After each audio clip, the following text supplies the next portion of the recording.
Keliaujant tiek Lietuvoje, tiek užsienį, labai sunku išsirinkti vietas, kurios būtų vertos mūsų dėmesio.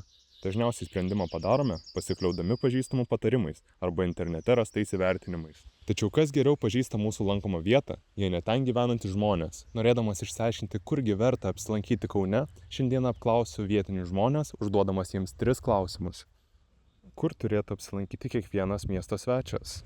Aš manau, kad kiekvienas Kauno svečias turėtų aplankyti Kadagių slėnį, nes ten visai kita gamta negu kažkur kitur. Pasivaikščioti, pasigrožėti, pasifotkinti ir... Turėtų aplankyti Čiurlionio meno galeriją ir pamatyti Čiurlionio paveikslus, kurie palieka įspūdį visam gyvenimui. Ir labai gera žiūrėti jo paveikslus ir man labai patinka Čiurlionis. Tiesiog žaviuosi visą gyvenimą jo, kad jis toks unikalus. Tiek daug sugebėjo vienas žmogus mylėti.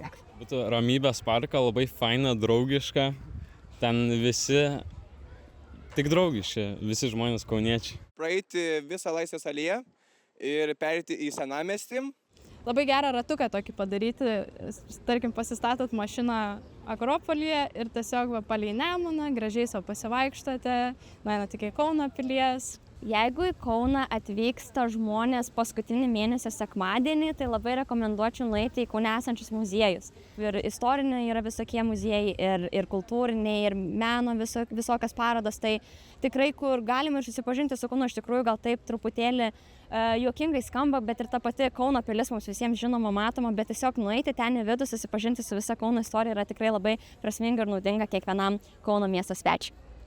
Kur yra gražiausia Kauno vieta? Tai gražiausia Kauno vieta, sakyčiau, būtų Santaka, nes ten galiu užsidirbti pinigų per krepšinį. Visos vietos, kur yra tarp kariniai pastatai, dabar jau net, kaip sakyti, UNESCO paveldas. Gražiausia Kauno vieta, sakyčiau, iš Aleksoto pasižiūrėti panoramą. Todėl, kad Kauno miestas yra labai gražus ir iš ten labai gerai viskas matosi, Nemuno upė ir dabar pats žydėjimas. Žodžiu, labai gražu, ten reikia aplankyti. Sakyčiau, galite aplankyti Pažaislio vienuolyną. Išsiskiria iš visų kitų vien vietovė ir istorinė atmintim. Man asmeniškai pati gražiausia Kauno vieta yra Nemuno sala, ten yra labai daug dalykų, ką veikti, ten yra kašis, tinklinis, tenisas, gali labai daug laiko praleisti draugais. Man tikrai žiauriai siūlyčiau užsukti, labai faina ten. Kur siūlote užkąsti ir pavalgyti? Miesto sodas. Kodėl? Negaliu atsakyti. Skanu. Gerai, skanu. Siūlyčiau sukti į Laisvės alėjoje esančią Spurginę, nes jinai nuo studentavimo laikų labai patiko ir dabar dar taip pat patinka ir dažnai užsuko.